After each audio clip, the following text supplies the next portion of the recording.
Hi, I'm Irving. You have just entered Cartertopia. As our story opens today, we know what month and year and time it is, but not what day. An American warship has located an enemy sub and is getting ready to drop depth charges. That water doesn't look more than about 30 feet deep. How is the sub fitting in there? They keep dropping charges and are rewarded with a nice big oil slick. They chalk it up as a kill. Back at the War Department, it's time to play My Dispatch Can Beat Your Dispatch. What do you make of this? One of our agents transmitted it last night. Wotan. Possible landing within 24 hours. Destination Washington. Wotan, the god of war in German mythology. Yes. It's also the code name for the Nazis' top agent. Nobody knows what he looks like, and he's extremely dangerous. Diana's turn. This just came off the wire. Enemy submarine was just sunk in Chesapeake Bay. Hold on a second. General quarters, general quarters. Enemy submarine was just sunk in Chesapeake Bay. Matt, please. The North Atlantic is here. Chesapeake Bay is here. Note the location and the size difference. Nobody, to my knowledge, has ever confused the two. At least until now. I wonder what he was doing in so close. Do you think there could be a connection between that submarine and the Wotan message? Well, it sure looks that way. A submarine sunk in the shallow waters of Chesapeake Bay with no survivors? Steve and Diana head out to the most likely landing spot from where the sub was supposedly destroyed. Steve, the lookout on the southern headland reports a rubber boat coming ashore. 3 men. Then I was right. Okay, there's 3 of them, so send Diana to get you some backup. The debris from the submarine. That's the sort of stuff they blow up through the torpedo tubes to fake a sinking. Yeah, there's 3 of them, so you're going to need some help. Send for it. And if a U-boat's going to land someone, this would be the only practical place in the area. I think that's a brilliant piece of deductive reasoning. I want to bury your children starting right now, but before you start that, go get help! It's just a question of putting yourself in the enemy's place.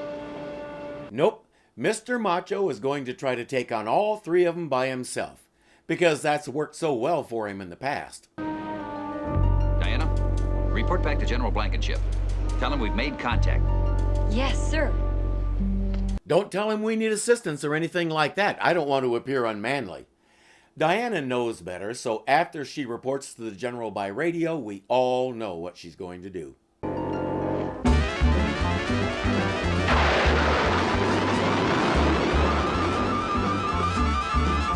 No, I pretty much never get tired of that. Steve never learned to count very well, so he's not all that aware that 3 men is much more than 1.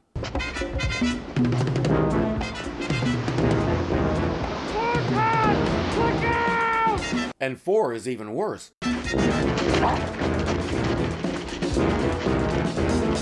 It's questionable how helpful number 4 is going to be, but at the very least he can be a nuisance. Or not.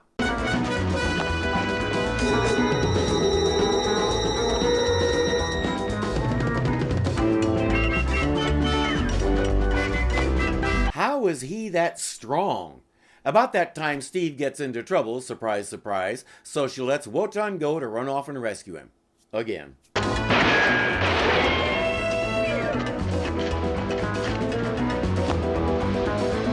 Wotan took his mask off and vanished, so they have no way of telling who he might be. Except that Wonder Woman memorized his eyes, kind of like she did with Gargantua. I'm sure it won't come into play. They'll just do good old-fashioned detective work and find him that way. Back in Washington, Etta and Diana are heading to lunch when a street photographer stops them and offers to take their picture. But as they're filling out the paperwork, Diana notices something about him. Thank you. You're gonna like that picture. That's Wotan, and I'm pretty sure she knows it. She can't do anything about it right now, though. I've got the strangest feeling. What? I've seen that photographer before. Only feelings I have are hunger pains. Something about his eyes. Okay, maybe she doesn't. She stares into so many eyes, you see. As they go in, another couple comes out, and the photographer really wants to take their picture. See you tonight. Bye-bye.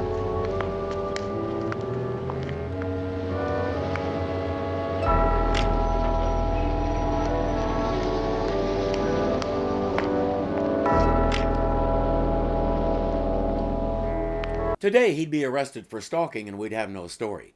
Why does he want all those pictures of those two? Sometime later, Etta's on the warpath. That guy took her money and never sent her any pictures. She's determined to go down to the studio and demand her pictures, and she's determined that Diana is going with her. Yes, ladies, what can I do for you? We had our pictures taken by a street photographer. Oh, yeah. This is my mailer, all right. I gave him $1.50, That's number 4 from the beach, the really helpful one. but he never sent our pictures back. Well, I don't know anything about that. I did some darkroom work for him and let him use my shop for a mailing address. I haven't seen him for a couple of weeks. I guess he's not coming back. Do you know where we can find him? Oh, I don't have any idea in the world where he might be. Etta, this gentleman said that he can't help us. I imagine we shouldn't waste any more of his time. You said a mouthful, lady. But Diana... It's only a picture, Etta. We can always get another one taken. She'll report that to Steve, right? If you buy that, you have not been paying attention. She transforms and jumps up to an open window above the shop. Turns out it's rented to a little old lady who spends her days listening to the radio and knitting. When Wonder Woman enters, the woman drops dead of a heart attack and Wonder Woman is arrested for involuntary manslaughter.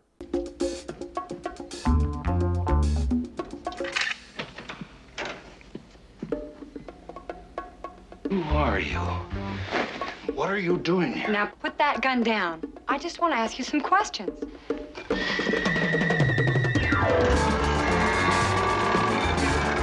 She can do that, but she couldn't out-wrestle Wotan on the beach. What kind of steroids is he on? She actually toys with this guy for a while, letting him think he's getting away and then stopping him until she finally puts the lasso on him and starts the questioning. Steve, I'm glad you got here so fast. Well, I came as soon as I got your message. It's a good thing Etta was back from lunch. She knew right where this place was. You bet I did. He and his friends still owe me $1.50. I'm glad Etta is focused on the important stuff surrounding this Nazi spy. Steve verifies that his radio is tuned to known Nazi frequencies, but that's about all they can get out of him. The Nazis know better than to trust him with any real information. As the Germans themselves might say, he is ein Flunky. Meanwhile, at Nazi intelligence headquarters in Germany, we're finding out why Wotan wanted all those pictures of that couple. We're very proud of you, Doctor. And of you, the new Hank Miller and Maggie Robbins. And remember, you're very much in love and engaged to be married. Hank Miller just happens to be the head of the Bureau of Engraving and Printing, where they print all the American money. Maggie is his fiancée, and she works at that same diner as a waitress. The two of them are pretty well fixtures in the neighborhood, and once they get the real Hank Miller's pass, this guy can come and go in the money place as he pleases. What's the plan? Such a simple plan. Duplicate the people, steal the engraving plates, flood the Allies with billions of counterfeit dollars. Billions. Seriously cripple the American economy as well, and all with the lowly $2 bill. If you follow some of the weirder aspects of the news, you might have heard recently that a kid tried to pay for something with a $2 bill and got accused of counterfeiting. They're a curiosity now, and they were basically a curiosity when this aired, but during the war and after they were pretty common. I can remember getting $2 bills as change as a kid, and it was no big deal. So this is a really brilliant plan. Flood the economy with fakes that are made from the actual plates, so unless someone spots a problem with the paper or the ink, they're going to be really hard to detect. This could work. The only small glitch is Hank has a loose tooth filling that's giving him trouble. Wotan tells him to get it taken care of before they leave tonight. He escorts them out, leaving his aide behind.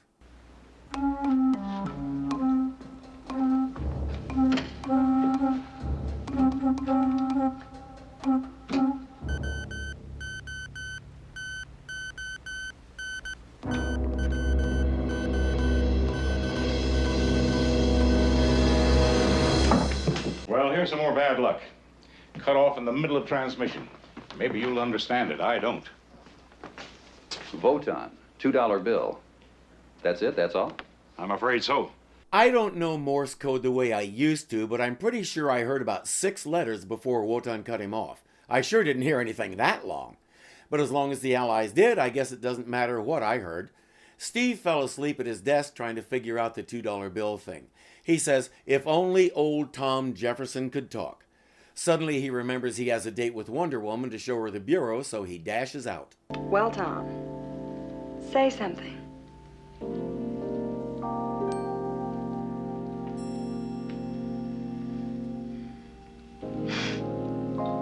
Of course. Thank you very much, Mr. Jefferson.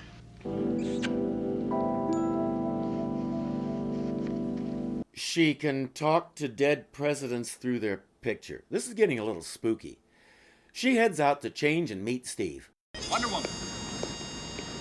Steve! Since when does she wear a cape? And that one's more like a tent. No, I have you, foul villain! Now make a noise so I can tell where you are!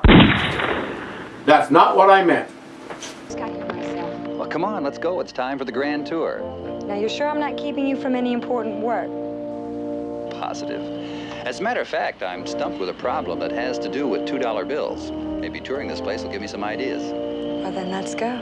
At the cafe, Maggie has just hired a new counterman who's obviously Wotan. Her fiancé calls and says, come over quick if you'd like to meet Wonder Woman. What makes it so valuable? Well, there's tremendous amounts of gold to back up the various bills. The gold is stored at a place called Fort Knox, yet the green paper is easier to carry around in gold bars. Couldn't anyone print money? It looks like plain paper. Very special paper, very special inks, and of course the engraving plates, which I personally keep under lock and key. Where? In your office? In your home? In a van down by the river? Maggie comes running up and asks Wonder Woman to autograph a menu for her brother who's off fighting in the war. Wonder Woman is happy to oblige.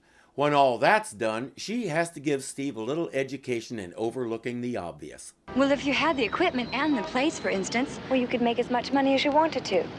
Millions or billions of dollars even. Sure, as long as the law didn't catch up with you. No, what I was thinking about is what it could do to the economy. Why, it would destroy it completely, that's all. Wonder Woman, you're wonderful. While Steve reports his suspicions to General Blankenship and orders Secret Service protection for Hank Miller, Wotan takes Hank and Maggie hostage and replaces them with their doubles. The fake Hank heads back to the bureau. Mr. Miller, Mr. Miller. Yeah? Who are you? Dan Fletcher, your guardian angel from now on. Major Trevor's office assignment. Fine. Sure, VIP stuff. Diana is headed into the cafe to get lunch for everyone. 2 tuna fish, 1 on rye and 1 on whole wheat, a ham and cheese, 2 coffees, 1 black, 1 tea with lemon, please.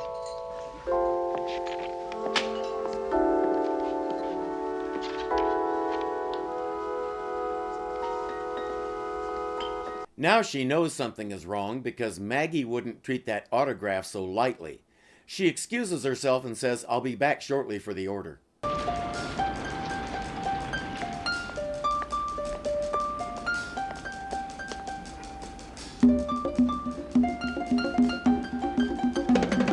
That was a nice fake out.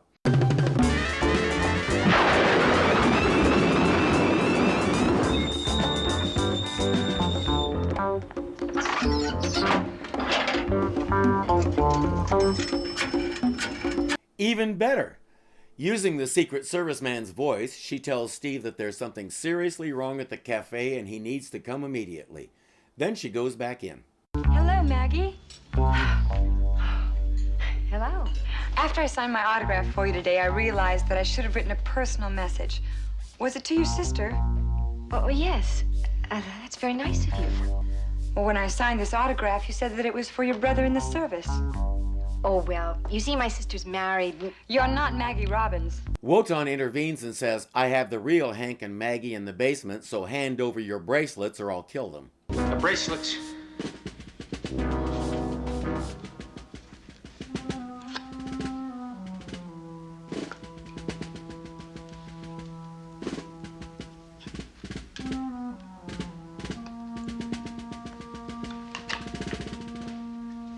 He puts her in the cell with him and snaps the lock, just as Steve arrives at the cafe looking for Dan Fletcher. He asks Maggie to get Hank on the phone. On the house, Major. Well, thank you. I wonder if he gets tired of putting that mustache on, taking it off, putting it on, taking it off. Did a Secret Service man contact you? Dan Fletcher's his name. As a matter of fact, he did. He came over, identified himself, said you sent him. Told me he was my guardian angel. Did he go into the building with you? I was under the impression he was going to wait outside until I came out. I mean, after all, what could happen to me in here? The phony Hank wraps the plates up carefully, then leaves Dan Fletcher with this. We'll have a nice, quiet weekend. At least until tomorrow, when this thing goes off.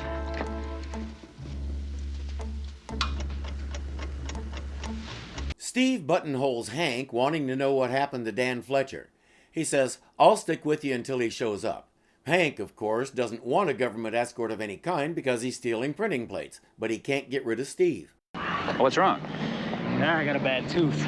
Must be a filling loose, but it'll be all right. He was supposed to get that fixed before he left. That could be an abscess. You ought to see a dentist fast. No, I'm sure it'll be all right.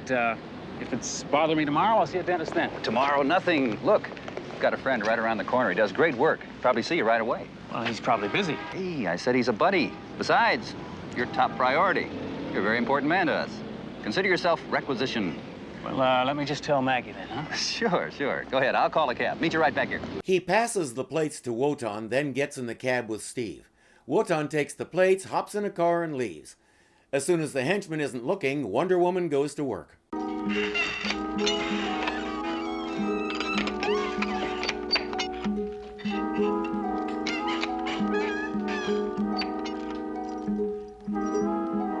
He's bored, so he starts looking at her bracelets. The bracelet is flexible. Yeah? Yes, there's a way to make it fit if that's what you want to do. How? Well, let me show you. I know where you'll grab it. I know it stops bullets. Just point, how to do it. All right. He knows she'll grab it, so he doesn't get close enough for her to. He does, however, get close enough for her to grab his gun and take it away from him. She subdues him and sends Hank and Maggie to the War Department. Elsewhere, the dentist has something to tell Major Trevor. Steve, this filling is made of steel. Now, I've heard that the Nazis are so short of gold and silver that they have to use steel for fillings. Of course. Steve put it together. The imposter doesn't know that they're on to him, so Steve starts planning. Meanwhile, Wonder Woman lures the pseudo Maggie downstairs and puts the lasso on her. Where did Wotan take the plates? And what are his plans for the counterfeiting? I don't know. He didn't... Smith Point... The submarine's going to pick us up there. Steve and not Hank get to the cafe and learn that Maggie went downstairs and never came back.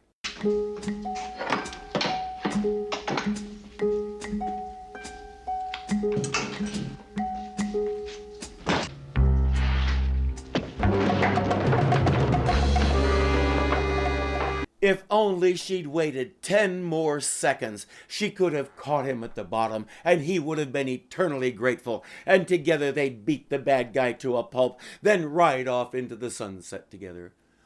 All lost to a simple case of bad timing. So it's Steve's turn in the cell. Everybody else has had one. Luckily, he knows how to pick locks.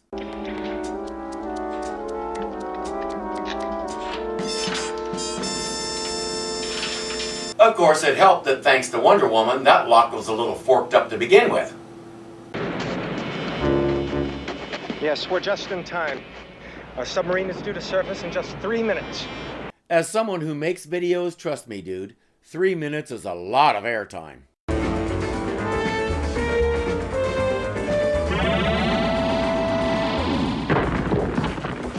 Check to see what that is.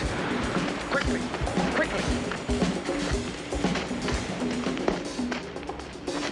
Especially when Wonder Woman is on your trail. Wotan told Trevor where Dan Fletcher was, so he's in the vault now, hoping to disarm the bomb. We'll come back to that. First, the sub has surfaced and the bad guys are getting ready to go meet it.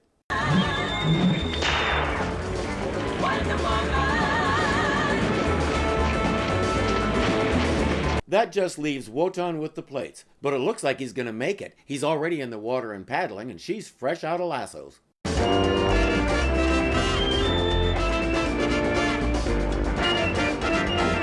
She's not.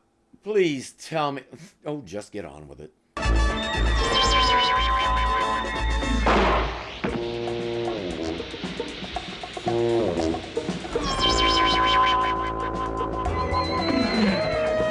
That's the wrong sound effect. Let me fix that for you. Wotan washes up onto shore.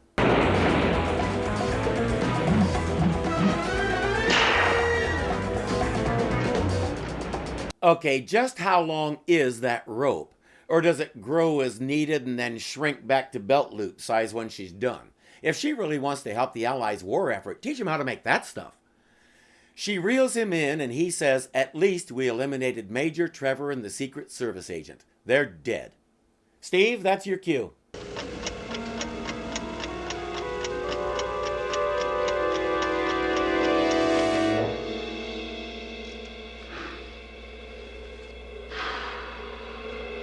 In the epilogue, Steve has given Etta copies of his report for her files.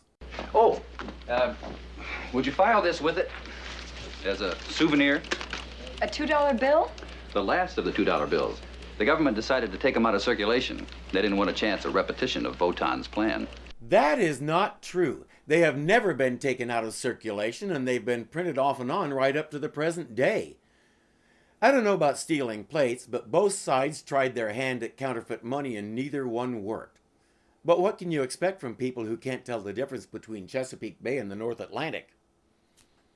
I'm Irving, and you are now exiting Cartertopia.